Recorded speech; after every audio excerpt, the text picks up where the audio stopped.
Bienvenue sur Estimez-vous, le podcast pour ceux qui cherchent à accompagner en conscience la génération de demain, mais qui trop souvent oublient qu'ils sont la génération d'aujourd'hui. Estimez-vous, c'est une discussion authentique et bienveillante qui cherche à nous relier à l'enfant qui vit à l'intérieur de nous. Parce qu'il est toujours temps de venir planter des graines d'amour de soi. Moi, c'est Christelle, et si je devais me présenter à vous en quelques mots, je vous dirais que je suis une personne passionnée, qui s'est donnée pour mission de permettre à ceux qui l'entourent de vivre en harmonie et en accord avec leurs valeurs. Maman de 2 petites têtes blondes, professionnelle de l'hypnose et de la nutrition, au quotidien, j'accompagne des personnes qui ont choisi d'aller mieux. Et à travers ce podcast, j'avais à cœur de rassembler le village, dont nous aurions bien besoin pour venir à bout de cette mission.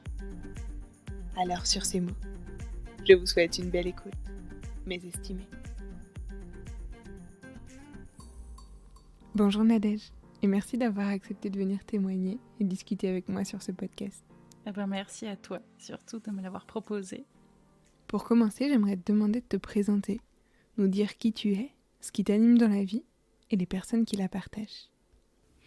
Alors, donc moi je m'appelle Nadège, je suis maman de 2 petites filles qui au jour d'aujourd'hui ont 8 ans et demi et 6 ans. Je suis mariée à un homme, je suis infirmière puéricultrice de profession depuis plus de 10 ans maintenant, donc j'ai travaillé en milieu hospitalier et extra-hospitalier.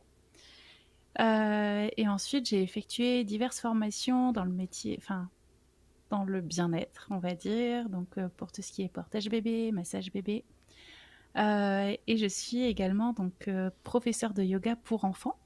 Et je crée donc des relaxations et méditations à destination des enfants, mais aussi à destination des parents. Et je suis là actuellement en train d'écrire un livre qui sortira normalement en 2021.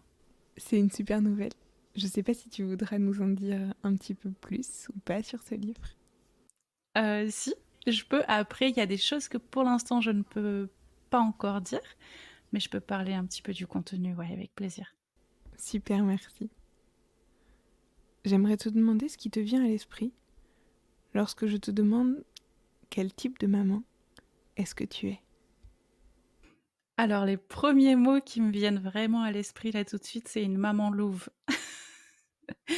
Vraiment, c'est une image qui me suit depuis un moment, et maman louve, c'est vraiment des mots que même je me suis dit depuis que j'ai ma première fille.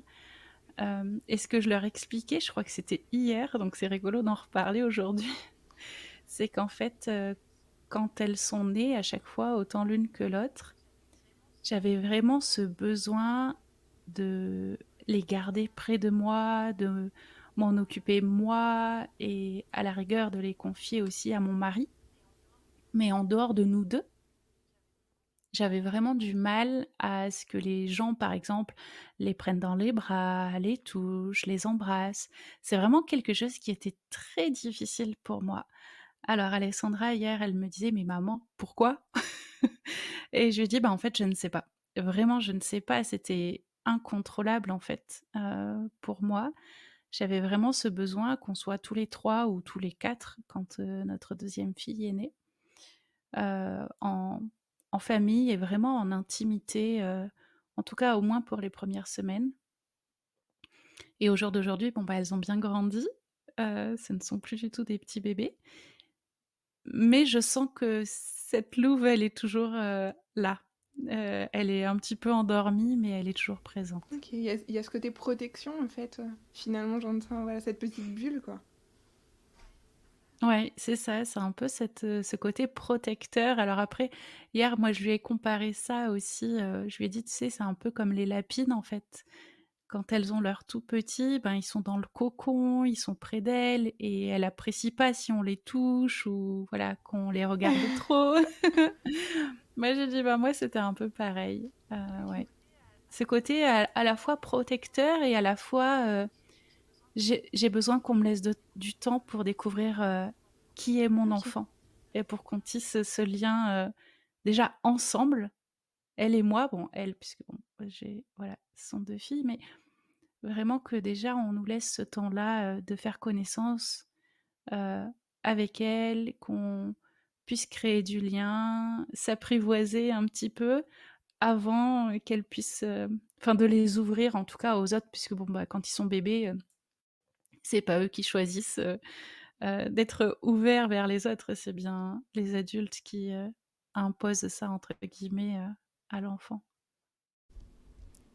C'est intéressant parce que ça me fait penser à quelque chose d'autre que tu évoques souvent, cette nécessité de se mettre dans une bulle. Quand par exemple, dans un parc, je suis confrontée à des regards d'autres parents qui vont peut-être me faire agir différemment de la manière dont j'aurais envie d'agir. Et cette bulle, elle me fait penser à ce que tu évoques à l'instant. Et peut-être au fait que finalement, cette bulle, elle était déjà présente, elle est toujours présente chez toi euh, dès la naissance. Mmh. Alors déjà, moi, j'avais pas forcément fait le parallèle entre effectivement cette, bulle de protection, enfin ou cette bulle entre le moment où ils sont bébés, où ils naissent et effectivement, celle qu'on peut se créer quand, bah, notre enfant, par exemple, est débordé, côté émotion. Parce qu'effectivement cette bulle, moi, je l'emploie vraiment beaucoup quand on est au parc ou dans un magasin ou autre et que notre enfant bah, je sais pas, devient trop fatigué ou se met en colère ou est frustré et du coup, en tant que parent, bah, qu'on doit essayer de l'accompagner dans cette émotion-là, qui est une émotion qui est pas forcément évidente, déjà parce que nous, on n'a pas été habitués, en tout cas, à les vivre. Donc parfois, on est un peu désemparés pour accompagner nos enfants et si en plus on sent le regard plus ou moins insistant des personnes qui se trouvent autour, voire parfois qu'on entend des petites remarques, qui sont faites, que ce soit sur notre enfant ou sur nous et qui sont pas toujours très agréables, heu, et bah, ça nous met en fait une certaine pression, un certain stress qui fait qu'on va pas forcément réagir de la même façon que si on avait été, tout seul dans les bois avec notre enfant et qu'il avait eu cette réaction-là et que nous, on n'ait pas eu cette pression ou ce stress, qu'on sent un peu là dans notre dos ou sur nos épaules. Bien souvent la réaction qu'on va avoir avec notre enfant va être différente et c'est vrai que alors je sais pas si c'est alors dans ce cas-là, c'est vraiment une bulle, moi, que j'invite les parents à créer autour d'eux pour ne plus sentir ce regard, venant des autres et essayer au final de se recentrer, d'être vraiment soi, et de se recentrer aussi sur notre enfant et de se dire: «OK, alors là, prends le temps de le regarder droit dans les yeux. Qu'est-ce qui se passe pour ton enfant là tout de suite? Qu'est-ce qui se joue pour lui, pour elle? Qu'est-ce qui est difficile?» Et au final, quand on arrive à avoir ça dure quelques secondes, mais juste ces questions qui nous viennent à nous, qu'on regarde notre enfant droit dans les yeux, il y a un poids qui s'allège, qui part et du coup, bah, on entre beaucoup plus facilement en empathie avec notre enfant et on répond, à son besoin, à ses émotions, de façon complètement différente et j'ai envie de dire peut-être,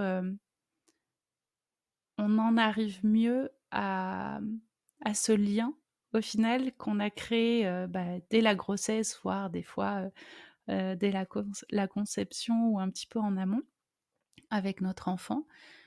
Et je dirais que ce côté, que toi tu nommes de bulle protectrice, au final, moi je l'appellerais le lien. Le lien qu'on crée avec notre enfant, cette espèce de petit fil doré qui est complètement invisible et qui nous relie de cœur à cœur avec notre enfant et qu'on va venir, activer ou pas.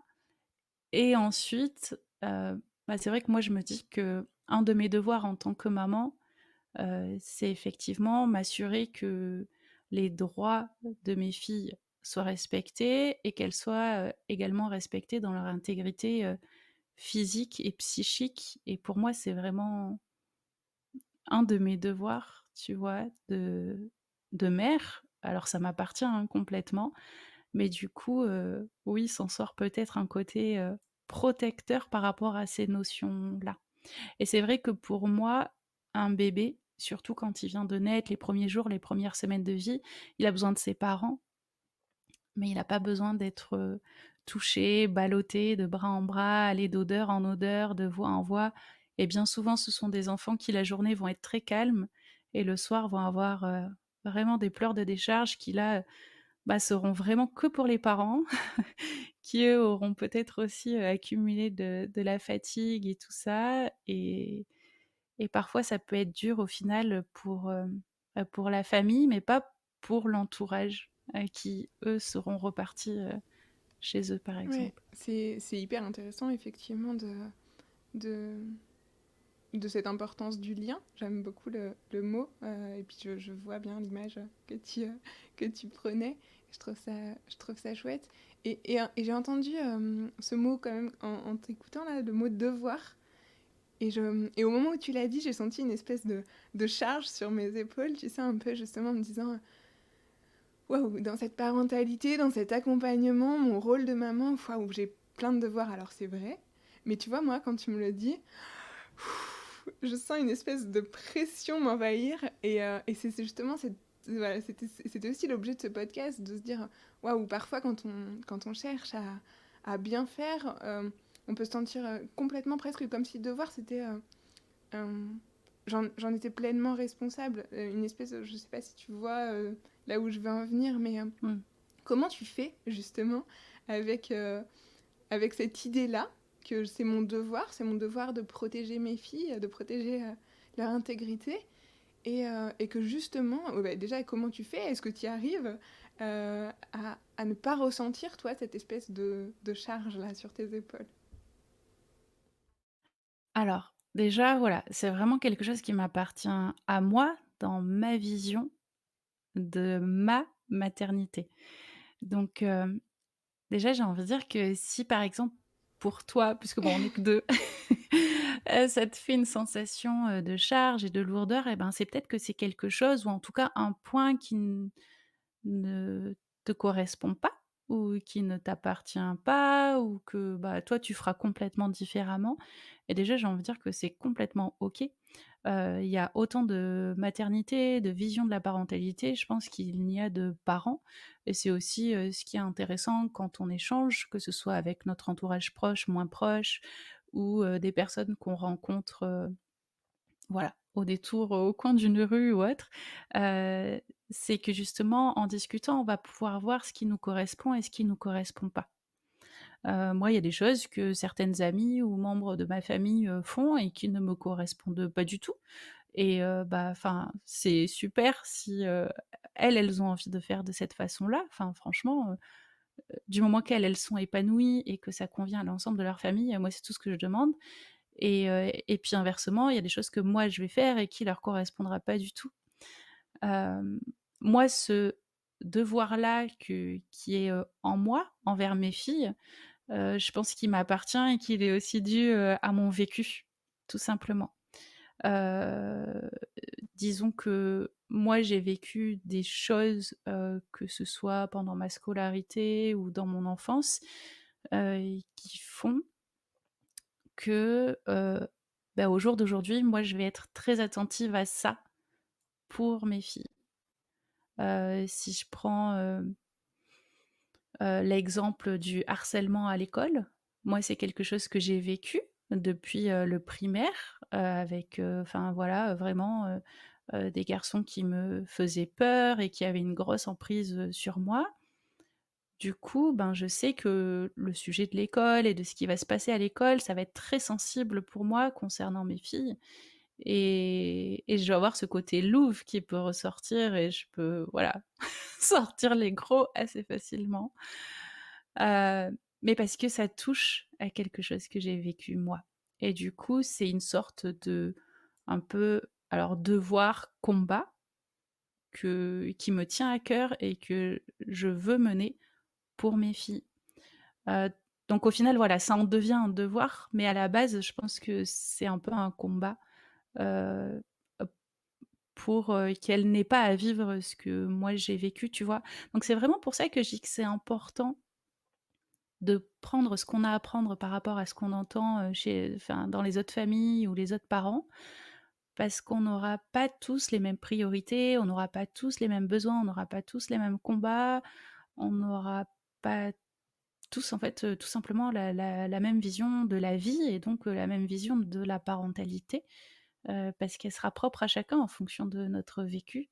Donc c'est pour ça, si toi ça te semble, tu vois, lourd, bah Non, décharge-toi non, je vois franchement. complètement là où tu veux en venir et d'ailleurs ça fait vraiment partie des choses qui sont hyper importantes, des valeurs qui sont hyper importantes pour moi de transmettre aussi cette idée de ok chacun ses combats justement pour réutiliser ton mot. Ce que je voulais dire c'était pas finalement ça parce que pour moi aussi là c'est une valeur importante mais c'est plus en fait par exemple si on reprend ce que tu viens de me dire euh, si jamais il arrive quelque chose à une de tes filles, justement, elle subit du harcèlement scolaire. Tu vois, quand je te dis, il y a cette espèce de charge, c'est. En fait, je mets tellement des fois d'importance dans quelque chose, j'ai tellement de.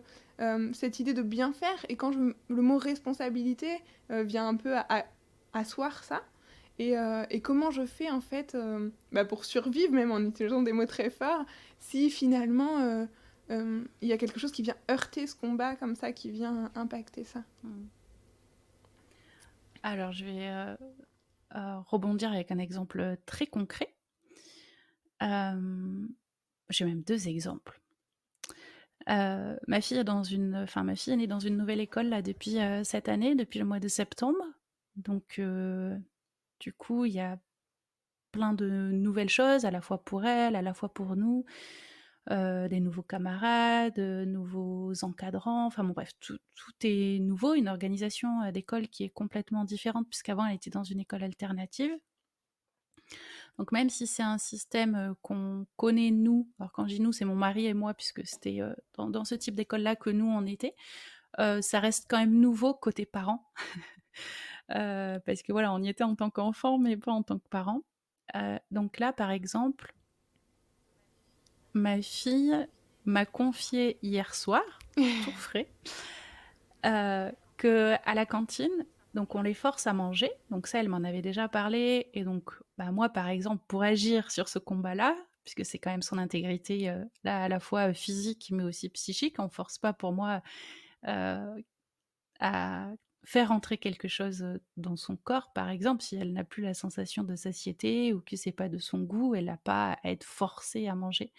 Donc je lui ai toujours dit, de dire que moi j'étais pas d'accord et que s'il y avait un souci, qu'on n'hésite pas à m'appeler, par exemple.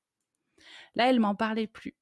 Et hier soir, suite à une séance d'orthophonie qu'elle a eue et qui lui a un peu fait retrouver la parole par rapport au côté cantine, elle nous a avoué au moment du repas qu'il y avait même des personnes qui, donc non seulement l'incitaient verbalement à manger, en disant il reste pas beaucoup de cuillères donc tu finis, mais il y a aussi des personnes qui prennent sa fourchette, la remplissent et lui mettent dans la Ouais. bouche. Donc ça, pour moi, c'est une violence extrême. Euh, et c'est juste pas possible. Et par exemple, ce matin, voilà, j'ai envoyé un message à mon mari et je lui ai dit, écoute, je pense que je vais avertir la directrice parce que savoir ça et me dire que je ne fais rien, c'est juste impossible pour moi. Tu vois, en fait, c'est-à-dire que quelque part, c'est un devoir que je me mets, mais parce que je sais que, comment dire, c'est viscéral en fait pour moi. Donc même si c'est un sujet que on aborde vraiment régulièrement, mais voilà, apprendre à l'enfant que son corps lui appartient. S'il veut un bisou, il en veut un. S'il en veut pas, il en veut pas. Idem pour les câlins, idem pour l'alimentation. On fait pas rentrer de force l'alimentation dans le corps de l'enfant. Et idem après pour tout ce qui est partie intime. En fait, tout ça, ça reste relié. Et même si je sais que c'est pas toujours évident d'en prendre conscience et que peu de personnes en prennent conscience, c'est relié. On sent, dans cet événement-là qui est assez récent et dans ce que dans ce que tu racontes de l'histoire de ta fille, effectivement, cette blessure, cette souffrance qui m'apparaît moi assez à vif, tu vois, en toi. Et comment tu... alors, il y a cette idée de je vais protéger, je la protège elle, mais de cette blessure, toi, t'en fais quoi? Alors moi, cette blessure, elle a été travaillée, avec une Ouais. psychologue. Donc il y a déjà tout ce travail, de thérapie qui a été fait et certainement d'autres qui sera fait. Et ensuite, eh bien, il y a tout ce que je mets en place avec, bah, le yoga, la méditation, enfin tous ces outils de bien-être, en fait. Et c'est aussi ce que j'expliquais aux filles, c'est que si, heu, j'essaye de leur transmettre tous ces outils-là, c'est pour qu'elles aussi, elles puissent, se sentir mieux et avoir un quotidien, plus doux. Super, Voilà. merci. Du coup, justement, tu parlais du yoga, donc de ta pratique du yoga, et je pense qu'il y a un lien. Moi, j'avais envie de te demander, enfin, je sais que tu parles assez librement, en fait, de ton rapport au corps aussi. euh, Mmh. et je crois que ce rapport au corps, il a été un peu impacté par tes maternités. Bah, est-ce que le yoga a pu être un outil dans cette réconciliation, dans cet amour? Qu'est-ce qu'il en est d'ailleurs de cet amour pour ce corps aujourd'hui? Qu'est-ce qu'il était avant? Raconte-moi. Alors ce corps, il a beaucoup changé, mais il y a pas que le corps, je pense, qui a changé puisqu'en fait, avant, je faisais beaucoup de sport. Avant donc quand je dis avant, c'est avant ma première grossesse et ensuite le sport, bah, est devenu quasi inexistant dans ma vie. Alors oui, il y a le yoga, maintenant je pratique pas du yoga tous les jours non plus. Heu, alors, est-ce que le yoga m'aide à réapprendre à aimer ce corps? Je pense pas. Je pense pas parce que, par exemple, moi j'ai beaucoup d'amis qui pratiquent le yoga le matin et j'avais même fait une retraite, pendant laquelle le matin, avant le petit déjeuner, on faisait, du yoga et justement de l'éveil corporel et tout ça. J'avais détesté ce Ok. moment et j'en voulais à celle qui faisait la retraite, si elle écoute, parce que c'est devenu une amie, en bref.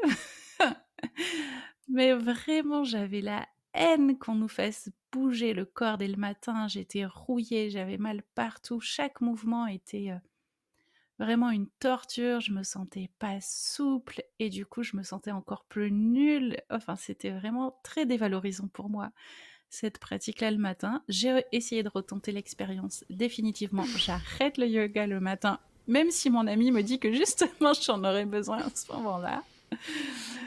Heu et après, bon, du coup, je pratique plutôt en journée, heu, mais ça m'aide pas à l'aimer ce corps. Donc des fois, je pratique toute seule et des fois, j'ai une prof, de yoga qui est aussi devenue mon amie, qui vient me donner des cours, à la maison. Et la dernière fois où elle est venue, donc c'était en février, je crois, j'ai fini, j'ai fondu en larmes, justement à cause de ce corps. Donc non, ça m'aide pas, vraiment. Ah, enfin, pas à l'aimer en tout cas. Moi, vraiment encore une fois, je parle de moi. Est-ce que tu l'aimais déjà avant tes grossesses, ton corps? Alors mon corps, je l'aimais avant, ouais, vraiment. Je me sentais bien dedans, je me sentais belle, je pouvais faire plein de choses. Quand on est parti en voyage de noces, par exemple, à La Réunion, on a fait des randos de vraiment de folie. Là, le week-end dernier, on est parti à la montagne faire des raquettes. Au bout de 5 minutes, j'ai dit à mon homme: «Non, mais je vais pas tenir 1 heure». Bon, au final, j'ai tenu. Mais tu vois, en fait, j'ai du mal à me remettre au sport parce que comme j'ai plus du tout le niveau d'avant, psychologiquement, ça bloque dans ma tête de me dire: «J'y arrive plus» et c'est juste pas possible, en fait, c'est pas acceptable pour moi et du coup, comme je ne veux pas avoir en me prendre, en fait, dans la réalité, même si je le sais, j'ai pas envie de vivre le fait que je n'y arrive plus. J'ai envie de garder un espoir comme quoi mon corps est capable, sauf que dès que je m'y remets, je vois bien qu'il est plus capable. C'est chouette, du coup, de pouvoir mettre ces mots parce que je crois que c'est important, en fait, euh, en tout cas, pour moi, c'est très important de pouvoir passer ce discours de dire. Bah parfois c'est dur en fait. Et il y a cette notion de deuil en fait. J'entends cette notion de deuil de mon corps qui est alors là différent, du coup plutôt sur le mode aussi de l'énergie, mais Et malgré l'âge de tes filles, et malgré le temps qui a passé depuis ces grossesses, ben voilà, il faut peut-être que je fasse effectivement ce deuil de ce corps. Et c'est hyper violent pour moi, même à l'âge qu'elles ont. Et ça, je trouve que c'est un message important à passer. Parce qu'on a cette image véhiculée un peu trop de ce corps qui devrait être comme il était avant, quoi. En fait, et puis je pense qu'au jour d'aujourd'hui, je suis tiraillée entre 2 discours aussi que j'entends, alors, je vais dire beaucoup sur les réseaux sociaux. Il y a à la fois le discours de, oui, le corps, postpartum ou après avoir eu des enfants est différent du corps, qu'on a eu avant. Donc des fois je me dis: «Bah, en fait, c'est OK et c'est normal que j'ai ce corps-là», mais du coup ça ne m'amène pas à me remettre au sport. Et d'autres fois, il y a le discours de ces mères, alors j'ai envie de dire d'aujourd'hui, mais bon, peut-être que ça existait avant, qui, même pendant la grossesse, vont faire, du sport, vraiment, vraiment régulièrement, limite jusqu'à la fin, heu, pour justement garder le corps qu'elles avaient avant et ne pas avoir envie de le changer et qui, quelques semaines, après la grossesse, auront quasiment retrouvé, le corps d'avant et de me dire: «Bah, en fait, non, c'est pas normal. Regarde-toi comment il est complètement difforme». Et alors qu'elle, elle vient d'accoucher ou son bébé a juste 4 mois et elle a un corps déjà, beaucoup plus beau que le tien, 8 ans et 6 ans après. Heu et du coup, ouais, je suis vraiment, je crois que j'arrive pas à trouver, à positionner mon curseur entre ton corps est normal et bien tel qu'il est et ben, ou le non, c'est pas celui que tu aimerais avoir et regarde, il y en a qui arrivent à retrouver leur corps d'avant, Ouais, tu ouais, vois? Et du coup, j'arrive plus à savoir ce qui est «normal» entre guillemets, alors qu'au final, je me dis que, ben, il y a pas une chose qui est normale puisque, ben, là, c'est pareil, il y a autant de corps différents que de mamans différentes.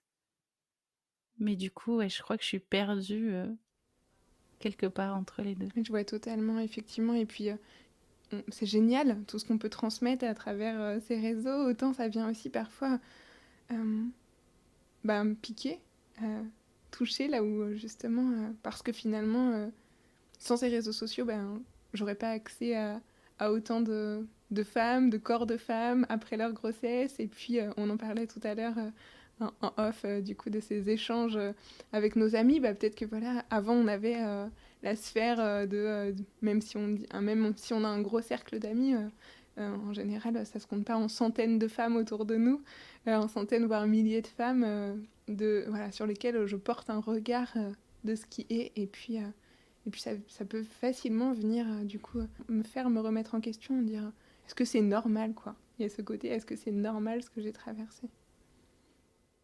Mmh. Après les réseaux sociaux, ça a ce côté, enfin il y a un côté, je trouve, magnifique parce qu'on y fait de belles rencontres et qu'au jour d'aujourd'hui, je trouve que même au niveau, accès à l'information, c'est quand même, assez simple, c'est beaucoup développé et d'un autre côté, en fonction de ce qu'on vit, de l'état d'esprit dans lequel on est, pour les femmes, en fonction de la phase du Mm. cycle dans lequel on est, une même information donnée, aujourd'hui, là, tout de suite et donnée, dans 3 mois, donc avec, un environnement complètement différent, je vais pas le recevoir et je vais pas le percevoir et l'interpréter de la même façon. Parce que c'est vrai que les réseaux, ben, voilà, c'est une photo à un instant T, un message, écrit, donc le langage écrit, c'est aussi, c'est pas le langage oral, voilà, c'est complètement différent. Donc On peut y mettre plus d'interprétation, de notre interprétation. on peut y mettre plus d'interprétation, on n'a pas l'intonation de la personne, on n'a pas vraiment les explications autour, parce que souvent, il faut aller droit au but parce qu'on est limité dans le nombre de caractères. C'est pas évident Ouais. écrire et franchement, voilà. Donc exprimer, une idée à l'écrit, c'est complètement enfin, on va la transmettre de façon complètement différente de quand on la transmet à l'oral. Donc c'est pareil pour la recevoir au final et c'est un peu tout le côté,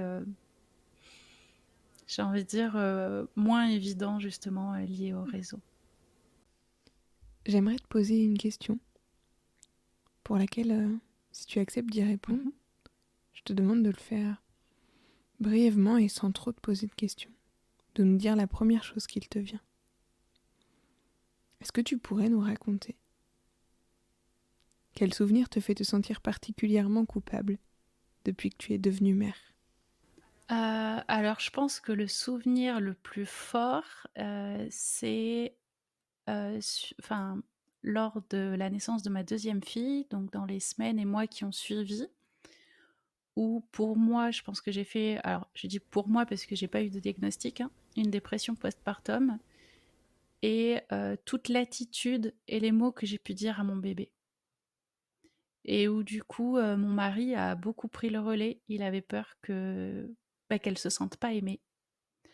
Donc je pense que c'est vraiment ce qui a été le plus fort et effectivement, le souvenir pour lequel je me sens la plus coupable au jour d'aujourd'hui. Aujourd'hui, cette culpabilité, elle est encore très très forte. Elle est là, très, très forte, je sais pas, parce que vraiment je me dis que ce que j'ai vécu, c'est c'était pas de ma faute, enfin je sais pas comment dire, je suis pas responsable de ce que je ressentais et de ce que j'étais en train de vivre.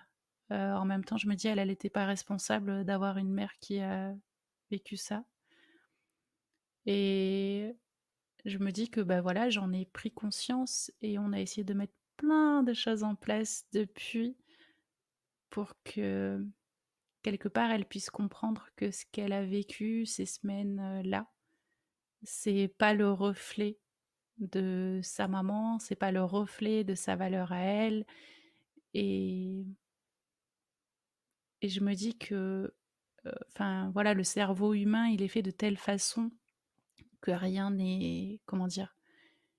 Définitif, en fait. Tu vois? Ce qu'elle a vécu dans cette période-là, ce sera pas, le reflet de mon amour, ce sera pas le reflet de notre relation, ce sera pas, voilà. Donc vraiment, cette culpabilité, elle s'atténue. Maintenant, ouais, je me dis, qu'avec ces mots-là, j'ai quand même fait du mal à mon bébé. Donc ça reste au Ouais. présent. Je trouve ça Mais très important ce que tu viens de dire. Malgré tout, j'aime beaucoup pouvoir mettre de la nuance, effectivement, et pouvoir se dire, observer en fait qu'on a mal fait parfois, mais se dire que rien n'est définitif et qu'on peut toujours agir et euh, venir essayer de corriger quelque chose, en tout cas d'exprimer ce qui s'est passé. Parce que parfois il y a ce côté très injonctif du coup dans, dans la parentalité, dans les ouvrages que l'on peut lire et cette pensée dichotomique en bien ou mal, quoi. Je fais forcément bien ou mal, en fait. Et mmh. je trouve ça vraiment important ce que tu viens de passer. Ouais, et puis de prendre cette distance, par rapport à ce qui s'est passé, hem, ça aide aussi, à ne pas se juger Ouais. soi, Ouais. tu vois? Et justement pas se dire: «Oh là là, ce que j'ai fait, du coup je suis une mauvaise mère». Bah non, en fait, j'ai fait ce que j'ai pu avec, ce que j'étais en train de vivre et je sais que, c'était pas, forcément l'idéal pour mon enfant et c'est complètement OK. Maintenant, c'est pas le reflet de la personne que je suis, encore une fois et forcément de la maternité, que j'idéalisais. Mais c'est pas grave, en fait. C'est pas grave parce que c'est aussi ça la vie, tu vois? C'est fait de haut et de bas et on essaye de Eh faire bien au mieux. justement, puisque tu parles de haut et de bas, ma deuxième question c'était à l'inverse. De quoi est-ce que tu es le plus fier?